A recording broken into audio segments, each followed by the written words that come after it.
Hello everyone, इस video में हम करेंगे शिक्षा निदेशालय द्वारा प्रोवाइड की गई क्लास 9th की वर्कशीट नंबर 47 साइंस सब्जेक्ट की वर्कशीट है। वर्कशीट स्टार्ट करने से पहले आप अपनी नोटबुक में डेट, अपना नाम, अपनी क्लास टीचर का नाम या फिर साइंस टीचर का नाम लिखेंगे।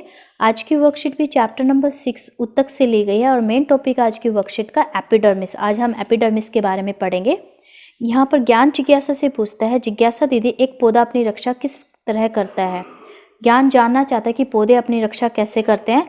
फिर जिज्ञासा ज्ञान को बताती है इस कार्य को करने के लिए पौधों में संरक्षी ऊतक होते हैं। प्रोटेक्टिव यानी कि प्रोटेक्शन के लिए, रक्षा के लिए संरक्षी ऊतक होते हैं जो पौधों को पूरी सतह को ढके रहते हैं। जो संरक्षी ऊतक होते हैं पौधे की पूरी सतह को, उसकी पत्तियों को, उसकी टहनियों को, फूलों को, सबको ढके रहते हैं। इनका मुख्य कार्य पौधों की रक्षा करना है। इनका जो मेन काम है संरक्षी ऊतक का पौधों की रक्षा करना है। यह भी सरल ऊतक ही है परंतु इनका कार्य संभरण ऊतकों से भिन्न होता है। ये भी सरल ऊतक ही है परंतु इनका कार्य संभरण यानी कि सपोर्टिव टिश्यूज के अलावा अलग होता है उनसे।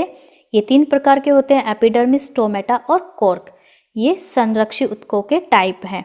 अब एपिडर्मिस की बात करते हैं। सबसे पहले पौधे के सभी भाग जैसे फूल, पत्ती, तना और जड़ की बाहरी सतह कोशिकाओं की एक परत से ढकी होती है। इसी परत को एपिडर्मिस कहते हैं।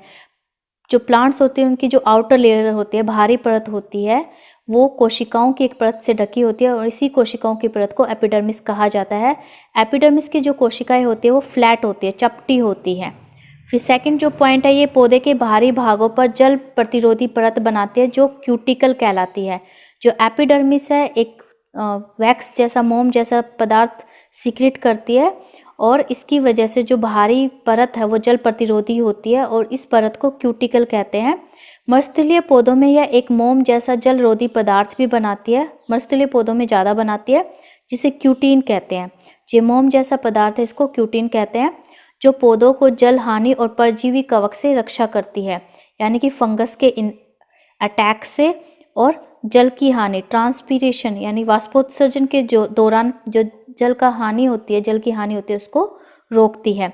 अब नेक्स्ट पॉइंट है, एपिडर्मिस की क्यूटिकल वाष्पोत्सर्जन यानी कि ट्रांसपीरेशन को कंट्रोल करती है, नियंत्रित करती है। फिर जड़ों की जो एपिडर्मिस कोशिकाएं हैं वो पानी को सोखती हैं। इस कार्य के लिए उनमें बालों जैसे प्रवर्ध होते हैं यानी कि जो रूट्स होती हैं, जड़ें होती हैं, उन पर बालों जैसी कुछ प्रवर्ध संरचनाएं होती हैं जो इन पे भी एपिडर्मिस की लेयर होती है और ये इनकी मदद से पानी को सोखती हैं, जिनसे जड़ों के पानी सोखने की क्षमता बढ़ जाती है। इन प्रवर्धकों की वजह से जड़ों की पानी सोखने की क्षमता इंक्रीज हो जाती है, बढ़ जाती है। अब नेक्स्ट बात करते हैं स्टोमेटा की, रंध्रों की। रंध्र कहाँ होते हैं? पत्तियों के सरफेस पे मिलते हैं, सतह पर मिलते हैं। पत्तियों के एपिडर्मिस में छोटे छोटे छिद्र होते हैं जिन्हें स्टोमेटा या रंध्र कहते हैं। यही रंध्र कहलाते हैं। आप इस पिक्चर में ऑब्जर्व भी कर सकते हैं। इन्हें वृक्क के आकार यानी कि ऐसे, ठीक है, किडनी जो होती है या फिर बीन्स, राजमा के आकार की कोशिकाएं घेरे रहती है जिन्हें रक्षी कोशिकाएं कहते हैं। इन राजमा जैसी या वृक्क के आकार की कोशिकाओं को रक्षी कोशिकाएं कहा जाता है, गार्ड सेल्स कहते हैं, जिनका कार्य रंध्र को बंद करना और खोलना। इनका मुख्य कार्य है जो रंध्र होते हैं इनको बंद करना और खोलना है। स्टोमेटा का कार्य है वायुमंडल से पौधों में गैसों का आदान प्रदान और वाष्पोत्सर्जन करना। वायुमंडल से कार्बन डाइऑक्साइड और ऑक्सीजन का आदान प्रदान करना और साथ में वाष्पोत्सर्जन प्रक्रिया को नियंत्रित करना भी है, उसको भी कंट्रोल करने का ये काम करती है। अब है कॉर्क। पौधों की लगातार वृद्धि के कारण जड़ और तने में मौजूद एपिडर्मिस एक दूसरे ऊतक कॉर्क में बदल जाते हैं। जब पौधा लगातार वृद्धि करता है, बूढ़ा होता जाता है, उसकी एज होती जाती है, तो उसके जो जड़ और तने हैं वो मजबूत हो जाते हैं।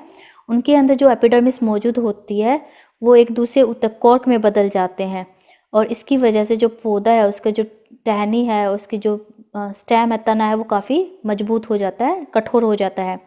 यह पौधे पर बहुत सी परतों वाली छाल का निर्माण करता है। जो कॉर्क है, ये जो ऊतक है, ये पौधे पर बहुत सारी परतों वाली छाल का निर्माण करता है जिसे हम बार्क बोलते हैं। कॉर्क की कोशिकाओं के बीच सुबेरिन नामक रसायन के जमाव के कारण कोशिकाएं की भित्ति मोटी हो जाती है।